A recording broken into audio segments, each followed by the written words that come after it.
हाँ जी। तो पहले पार्ट में तो ग्रेविटेशन पोटेंशियल तो हमारे पास वर्क डन पर यूनिट मास होता है। इन ब्रिंगिंग दो मार्क्स हैं, तो साथ में हम कर देंगे and in bringing that point from हाँ, infinity. Work done in bringing a mass from infinity to a point where it experiences the point where it experiences gravitational force.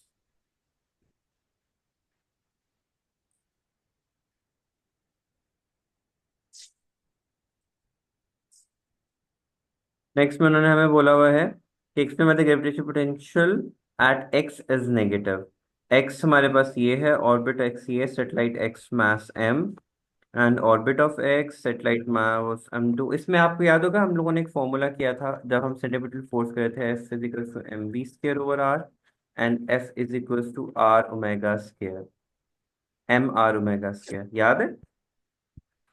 इसमें वो वाला नहीं लिखाते, F is equal to G M M over R square is equal to M नहीं R नहीं, omega square. आपको मैं सिर्फ एक चीज बोल रहा हूँ कि आपको ये फॉर्मूला याद है? यहाँ पे हम लोगों ने डिस्कस हाँ किया जी था हाँ कि जी। व्हेन मास इज ग्रेटर तो यहाँ पे रेडियस और सेंट्रीपिटल फोर्स का इनवर्स रिलेशनशिप है यहाँ पे, बट रेडियस सेंट्रीपिटल फोर्स का डायरेक्ट रिलेशनशिप है।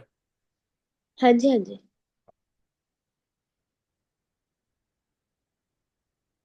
तो वो कॉन्सेप्ट हम लोगों ने अपने माइंड में रखा। उसने कहा why the gravitation force at वो जो है इज नेगेटिव। तो अगर हम लोग यहाँ पे देखें तो इसका मास इज 2m एंड उसका रेडियस इज r, और x वाले का रेडियस जो है वो क्या है, 4r है हमारे पास। ठीक है, विच मीन्स के हम कह सकते हैं कि magnitude of potential at x, sorry at x is equal to 4 इसके, एंड हम इसके लिए मैथमेटिकल वर्किंग भी कर सकते हैं आई थिंक। से इसमें वाली gravitation potential at X is negative, आपने उसमें ही हम वर्किंग कर लेते हैं, इसके अंदर हम लोग बस ये रहने देते हैं। अब चूंकि हम लोगों ने डिफाइन किया हुआ था कि हम जब इन्फिनिटी से we take it to a point where it experiences the force, हमें वर्क नहीं करना पड़ता है। ठीक है, जो इन्फिनिटी पे पोटेंशियल था वो हमारे पास क्या था, जीरो के इक्वल। ठीक है, तो जब हम हाँ उसको जी ब्रिंग करेंगे to a point where it experiences a gravitational force, the work has to be done on it. ठीक है, हाँ तो जी। whenever work is done on the system it's considered negative। हम नेगेटिव। इसको ऐसे ही बस कर लेते हैं। So potential at infinity is zero, so work must have been done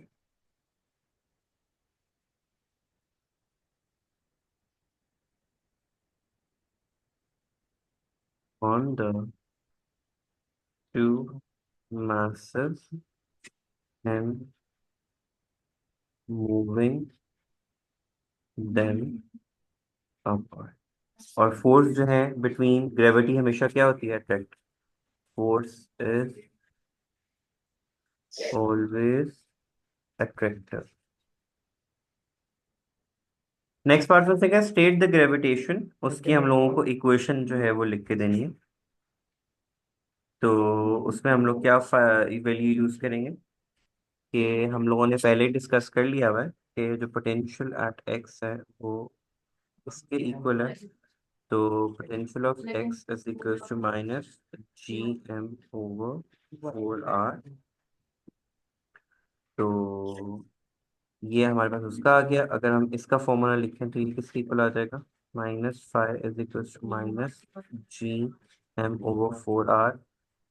simple potential का फॉर्मूला क्या होता है हमारे पास, माइनस माइनस यहाँ से क्या हो जाएगा, कैंसिल आउट हो कैंसिल। जाएगा।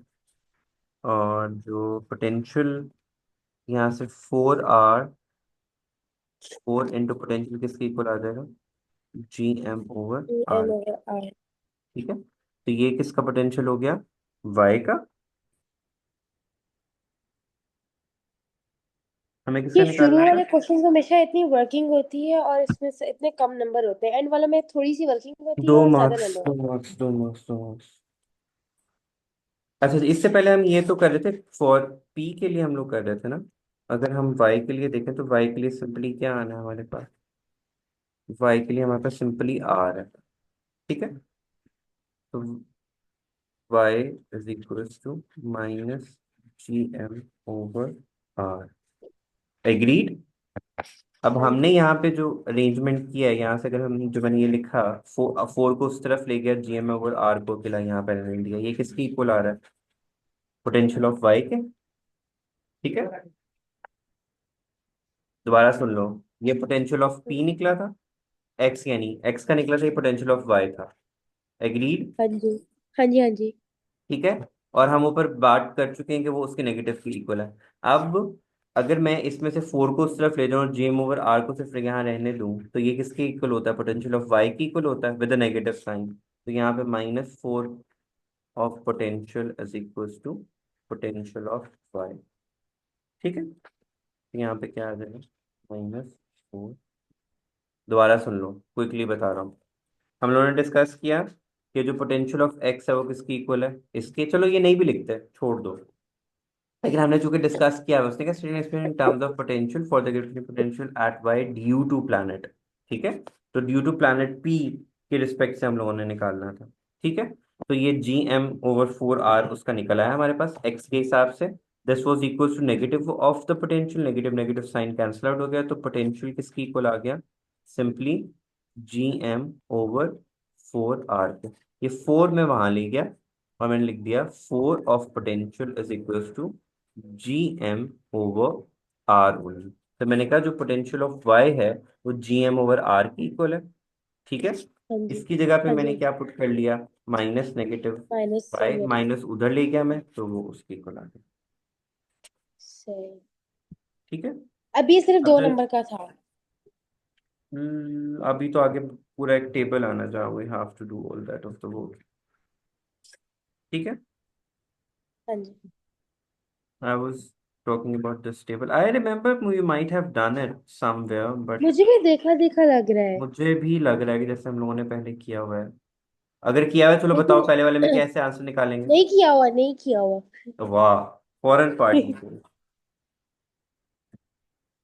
आंसर्स ही बताने हैं। अच्छा जी, सबसे पहले हमारे पास ग्रेविटी किसकी इक्वल होती है, equals to G M over P लिख देते हैं, फॉर ग्रेविटी ऑफ प्लैनेट की इक्वल आ जाएगा ओवर आर स्क्वायर। एक सेकंड।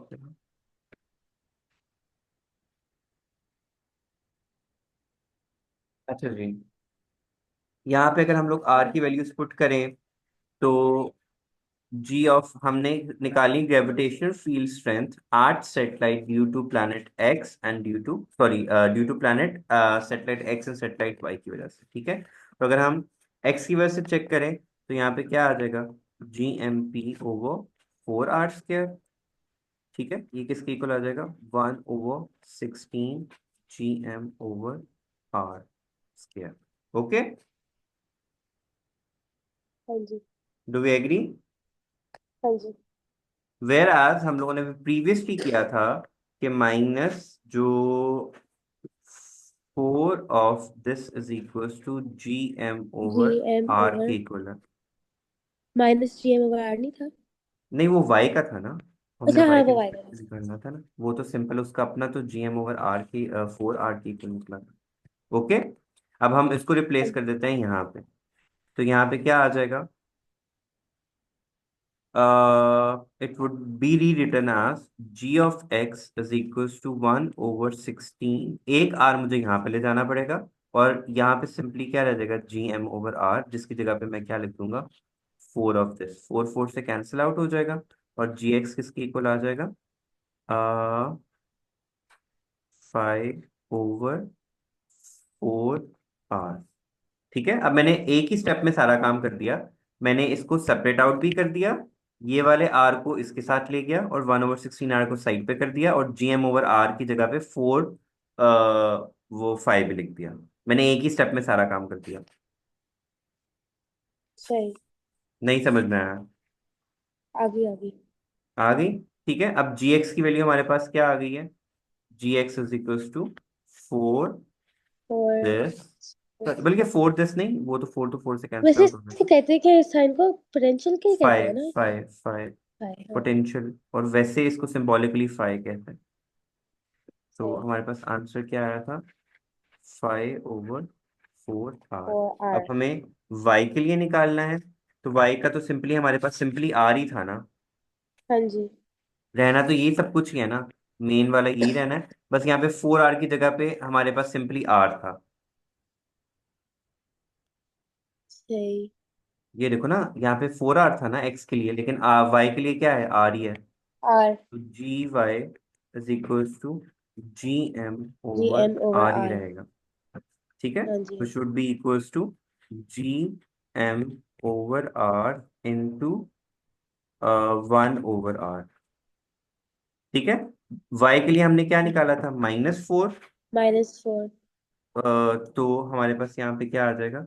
अब ग्रेविटी है तो हम लोग सिर्फ उसका आंसर ही यूज करते हैं। तो GY, क्योंकि वो सिर्फ अट्रैक्टिव होती है, पोटेंशियल दोनों हो सकती है, 4/5/R बन जाएगा। ठीक है, 4/5/R। नेक्स्ट हमने क्या करना था? इलास्ट ग्रेविटेशन पोटेंशियल एनर्जी निकालनी थी, तो वो किसकी इक्वल होती है?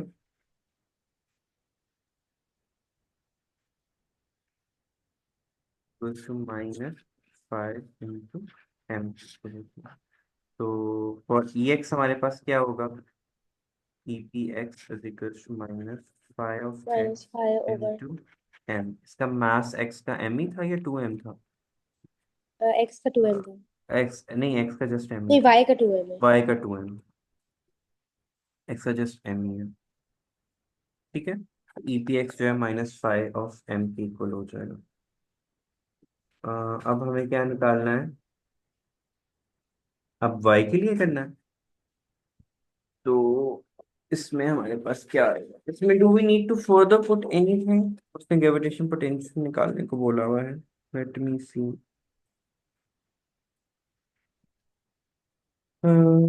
एक्स का तो आ गया सिंपली -5 m। और इस केस में हमारे पास क्या आ जाएगा?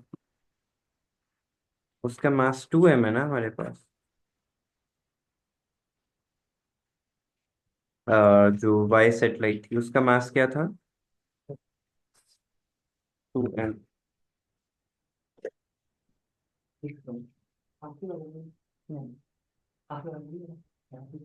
तो इसमें फिर हम अब क्या पुट करेंगे?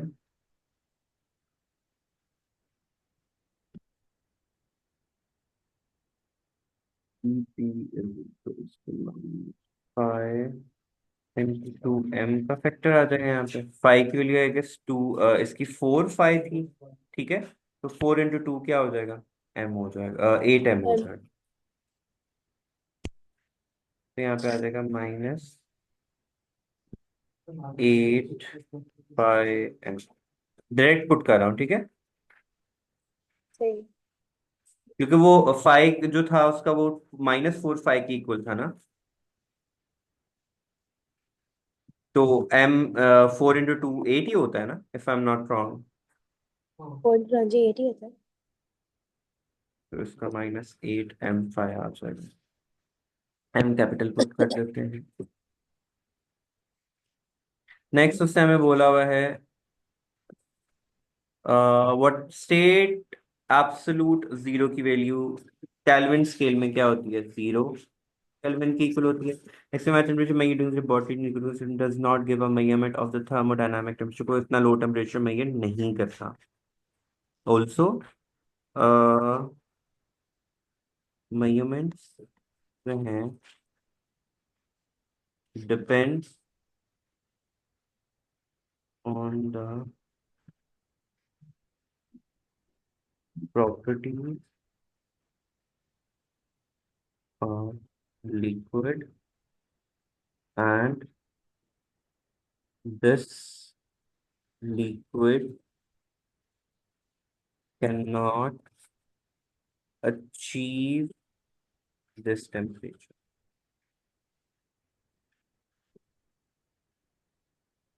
ठीक है, -273 डिग्री C के टेम्परेचर पे वो नहीं जा सकेगी। डेंसिटी वर्सेस टेम्परेचर का उसने हमें ग्राफ बना के दिया हुआ है। उसने कहा explain how figure 2.2 shows a platinum suitable metal for the use in resistance thermometer. सबसे पहले तो डेंसिटी नहीं, सॉरी रेजिस्टिविटी होगी एक। हाँ सॉरी, टेम्परेचर से रेजिस्टिविटी। भी होगा रेजिस्टिविटी कुछ। Versus temperature. पहला तो देखो ना, हम लोग ये रिलेशन बना सकते हैं कि since it's a straight line graph which means resistivity varies directly with temperature. Resistivity varies directly with temperature. Graph is linear.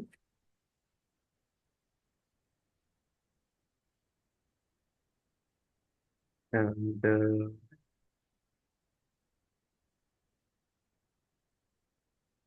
at every temperature हमारे पास रेजिस्टिविटी की वैल्यू क्या करिए, चेंज करिए constantly. Change.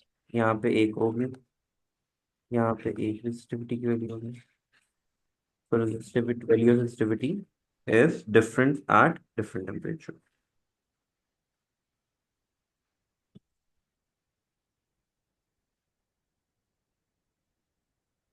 The value of resistivity for different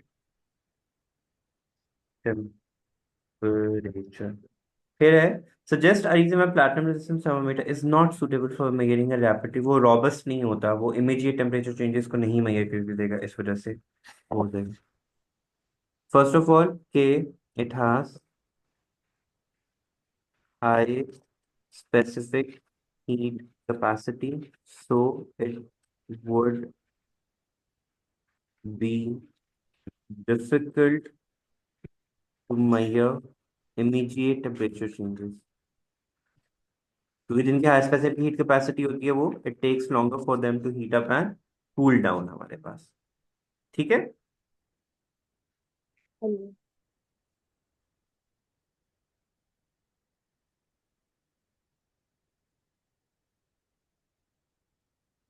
अच्छा जी, next हमारे पास क्या है, suggest type of thermometer that is suitable. Thermocouple, वो हमने ओ लेवल में भी पढ़ा हुआ था कि थर्मोकपल वो डिवाइस, ऑल्दो हमारा वो सिलेबस से आउट हो गया हुआ था, बट थर्मोकपल क्या होता था, सेंसिटिव टू टेम्परेचर चेंज, तो वेरी हाई टेम्परेचर मेजरमेंट्स के लिए हम उनको यूज करते थे मोस्टली। वो वोल्केनोज और उनके टेम्परेचर को जब मेजर करना होता था मोस्टली इसके हो जाते थे।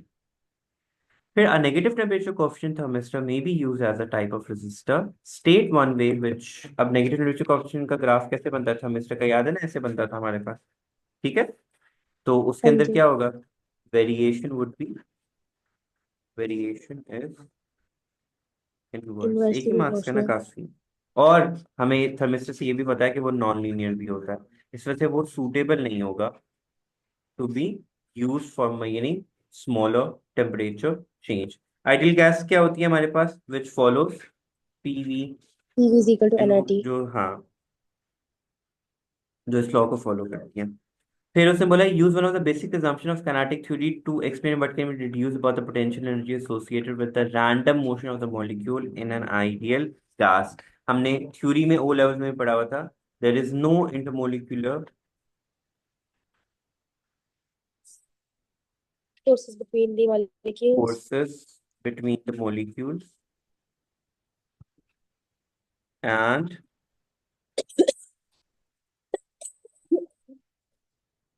so potential energy is zero, क्योंकि वो एक दूसरे के ऊपर कोई फोर्स अप्लाई नहीं करते up till until they come in contact with each other। फिर हमने n की वैल्यू निकाली थी, तो 3v is equals to n के, nRT T का फॉर्मूला यूज करेंगे। T उसने हमें मल 2 × 10⁵ दिया हुआ है, v उसने 0.26 दिया हुआ है, k बोल्ट्जमैन कांस्टेंट होता है, उसकी वैल्यू 1.38 × 10⁻23 होती है, एंड टेम्परेचर उसने हमें ऑलरेडी केल्विन में दिया हुआ है, सो 290 पुट करके अपना आंसर निकाल लेंगे। तुम जल्दी से आंसर निकालो, अगले वाले सेक्शन में हम लोगों ने क्या फॉर्मूला लगाना है। सिंपली हमारे पास जो है ई के अच्छा जो आ रहा होता है है, 1.3 इंटू 10 to the power 25। 1.3 है। और एन है तो नंबर ऑफ पार्टिकल्स कोई यूनिट नहीं होता। काइनेटिक एनर्जी 3/2 ऑफ के टी के इक्वल होती है। सो 3/2 into 1.38 into 10⁻⁻23 मल्टीप्लाई बाय 290 कर देंगे तो हमारे पास काइनेटिक एनर्जी आ जाएगी 6 into 10 to the power -21। 6.0 into 10⁻21। इस तरह की चीजों के ऊपर हम्म। आजकल बड़ा भाई फोकस हो रहा है कि इन चीजों पर। अब है। उसने हमें इंटरनल एनर्जी कैलकुलेट करने को बोला, मतलब 6 है तो 6.03 है तो 3.0 फला जो भी है इस तरह से तो प्रॉपरली नंबर तो नहीं मेंशन और कटता, लेकिन अगर कैलकुलेटेड। ना लिखो तो। बट जरूरी है, वो need to take any risk. सही बात है। अच्छा, internal energy sum of all energies की इक्वल होती है, तो हमारे पास एनर्जीज क्या निकली है हमारे पास? एनर्जी हमारे पास निकली है ये, सिक्स। और नंबर ऑफ पार्टिकल्स हमारे पास कितने थे? 1.3 इंटू 10⁻25। तो टोटल इंटरनल एनर्जी आ जाएगी 1.3 इंटू 10⁻25, नंबर ऑफ मॉलिक्यूल्स जो थे, multiply by energy of one particle which into 10⁻21।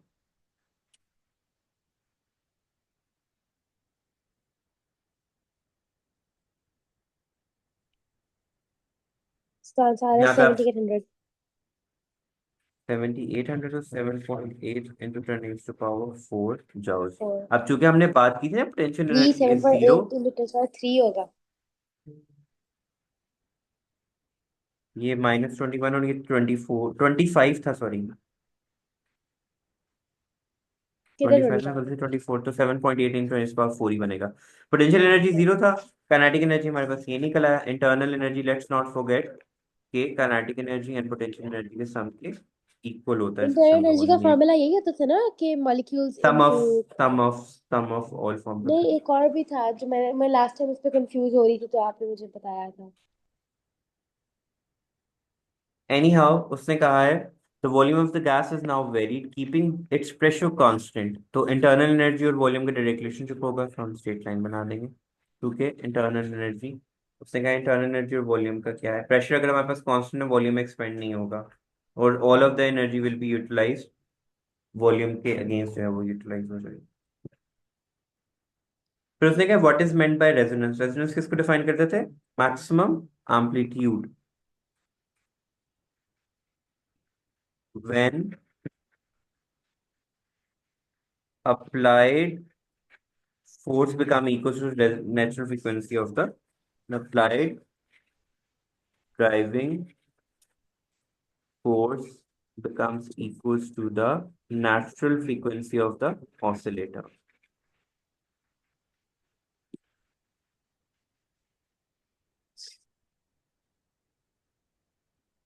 Next उसने हमें क्या बोला हुआ है? ग्राफ दिया हुआ है। Name the state phenomena illustrated, amplitude decrease हो रहा था, उसको क्या नाम देते हैं? डैम्पिंग का नाम देते हैं। फिर उसने हमें क्या कहा हुआ है? Explain the decrease with time of the amplitude of the oscillation. तो हमारे पास आ जाएगा explain the decrease with time of the amplitude of the oscillation of the